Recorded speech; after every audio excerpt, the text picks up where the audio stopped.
জয় গুরু। শ্রী শ্রী ঠাকুর মহারাজের পালিতা কন্যা বিমলা মা অতীতের স্মৃতিচারণ করে বললেন, জানিস, একবার 203 নম্বরে ঠাকুর এসেছেন। আমি তখন সেখানে ছিলাম। বাপের বাড়ি বলতে তো ওই 203 নম্বরকেই বুঝতাম তখন। দিন রাত ভক্ত শিষ্যদের ভিড় লেগেই আছে সেখানে। নানা জনের নানা আবদার ঠাকুরের কাছে। কেউ বলে রোগ নিরাময় করে দাও, নিজের বা পরিবারের কারো। কেউ বলে পারিবারিক অশান্তির ইতি ঘটাও।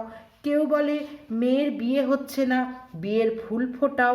ছেলের চাকরি নাই, চাকরি পাইয়ে দাও। কেউ বা বলে আমার সন্তান নাই, সন্তান দাও। খালি দাও দাও দাও।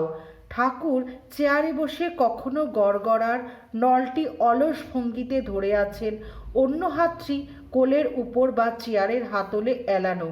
আবার কখনো তামাক খেয়ে জোর বন্ধ দুহাত কোলের ওপরে শিথিলভাবে রেখে বসে আছেন।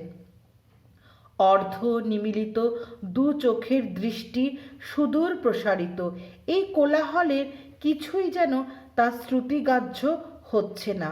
শুধু শিষ্যভক্তদের নানা প্রার্থনার উত্তরে যান্ত্রিকভাবে দু একটা কথা বলছেন।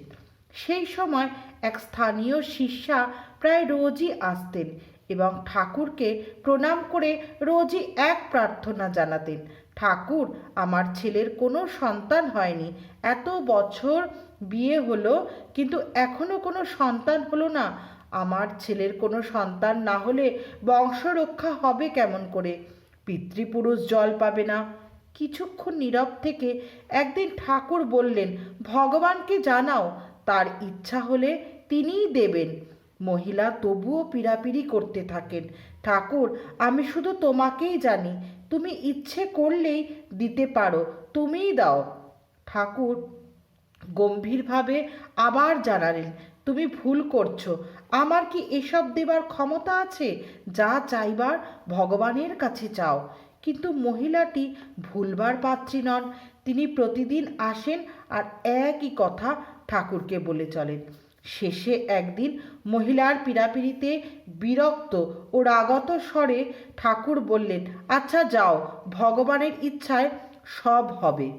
বাইরের শিষ্যভক্তরা সব চলে যাওয়ার পর উপস্থিত সেবক সেবিকাদের উদ্দেশ্যে ঠাকুর বলেছিলেন, এরা সব আসে কেবল চাইতে, টাকা দাও, চাকরি দাও, সন্তান দাও, এটা দাও, ওটা দাও, অথচ বোঝে না এসবের চেয়ে আরও কত দামি জিনিস চাইবার আছে।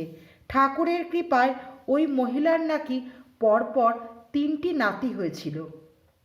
তো ঠাকুর মহারাজ বললেন যে এসবের চেয়েও আরও কত দামি জিনিস চাইবার আছে।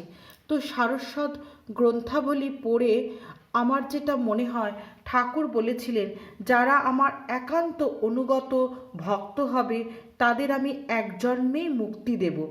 তো আমার মনে হয় আমাদের এই দামি জিনিস বলতে ঠাকুর মহারাজ বোঝাতে চেয়েছেন যে আমরা যেন ঠাকুরের একান্ত অনুগত ভক্ত হতে পারি। সত্যি জীবন যুদ্ধে সংগ্রাম করে আর যেন পারছি না, তাই ঠাকুরের কাছে প্রার্থনা জানাতে ইচ্ছে করে, ঠাকুর, তুমি আমাদের ইহকাল ও পরকালের ভার নাও, তোমার প্রতি যেন আমাদের নির্ভরতা আসে।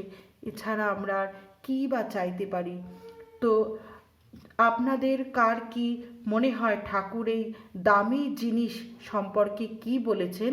আপনারা কমেন্ট করে জানান। ঠাকুর মহারাজের যে সমস্ত প্রাণপ্রিয় শিষ্য ভক্ত আছে তারা যেন সকলে এই রকম আধ্যাত্মিক আলোচনার মাধ্যমে যেন আমরা এই আধ্যাত্মিক চেতনায় সমৃদ্ধ হতে পারি। জয় গুরু। আজ এই পর্যন্ত। সকলে ভালো থাকবেন। গুরু কৃপাহি কেবলম।